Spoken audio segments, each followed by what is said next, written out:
35 secret weapons to help you be you on your best day.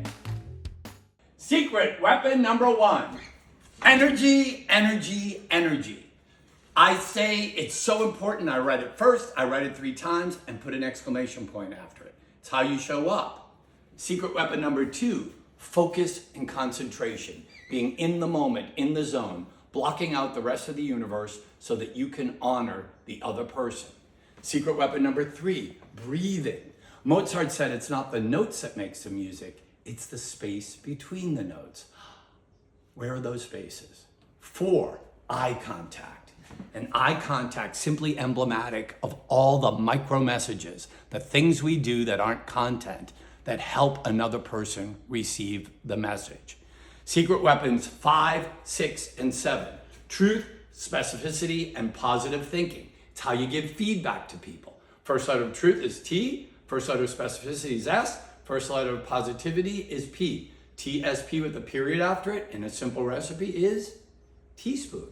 This is how we nurture and feed the people who come to us for criticism with that very criticism that we give them on a daily basis. Now, how do you go about giving TSP? It's secret weapon number 8, listening.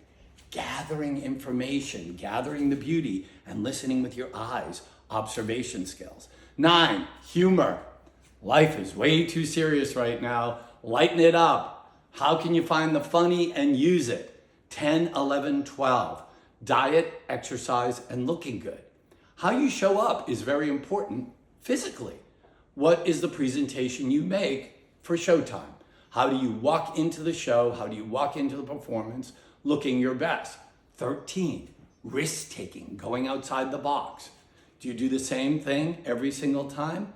Consistency is a nice word, consistency, when it comes to ethics, punctuality, morality. When it comes to presentations, consistency equals boring. Go outside the box. 14, finding the fun and joy every day. You don't like what you're doing? Do something else. Because joy is contagious, and so is lack of joy. People are going to catch whatever you got. 15, sterling preparation blended with the utmost spontaneity. Structure frees creativity. Structure liberates you to be more creative. Now, part of that structure is secret weapons 16, 17, and 18. Play a strong objective. Decide what you want from the other human being. What's your desired result? That's 16. 17, what are the tactics you use to get what you want? And tactics can be verbal, they can be physical. We say you have to have at least 3 tactics to play a strong objective. 18, obstacle. Ooh, what prevents you from getting what you want? Ascertain what those obstacles are, then defy them, get through them, choose new tactics so that you can win your objective. Secret weapon number 19, body language.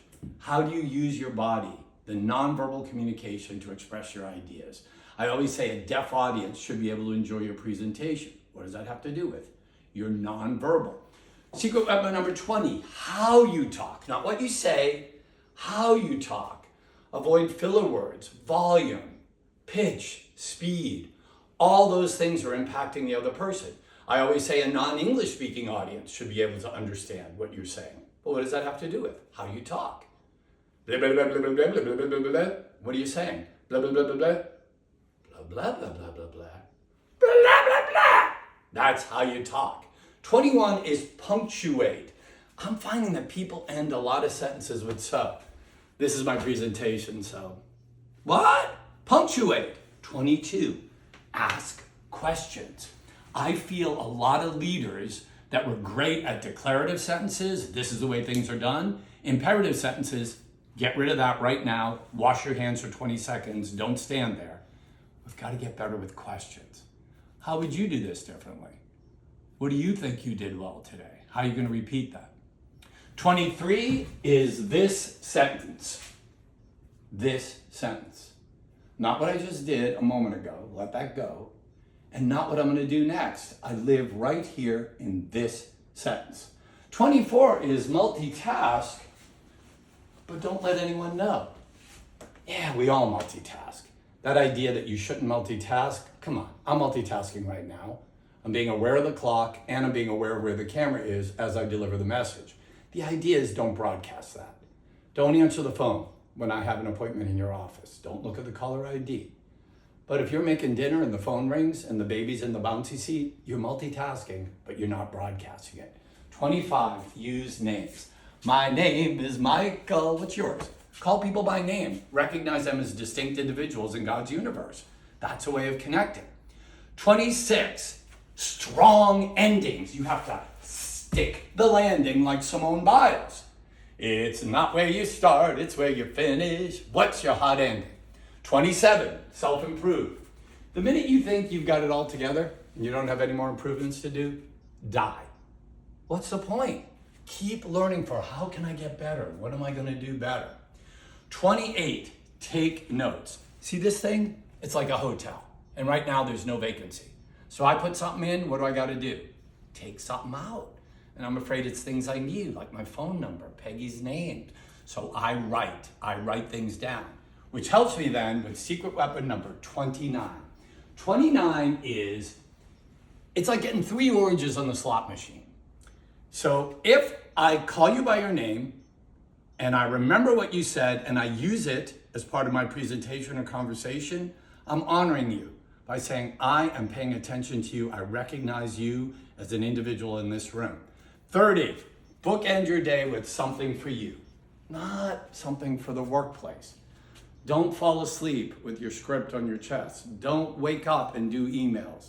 Sing a song, dance, play words with friends, do your Wordle, walk your dog, do something for you. 31, a definition of yourself outside the workplace. I love America. One of my least favorite things about Americans is you meet an American on a plane, you say, tell me about yourself. Do you know what they usually tell you? What their job is. Who are you? You are dog walker, Wordle doer, dancer. Honor that, live that. 32 is status. I'm being very high status right now. Now I'm being very low status. What's better for a leader to be? High status, big shot, I know it all, or low status, I'm nobody, I'm abject. Low status. If you're generally a low status person, you need to kick into high status. 33, head, heart, and groin. The 3 communication zones, data-based, emotion-based, direct. Don't mess with me. Which is better to have? Head, heart, or groin? Another trick question, all 3. How do you bring all 3 into the picture? 34, stakes. It's a theater word.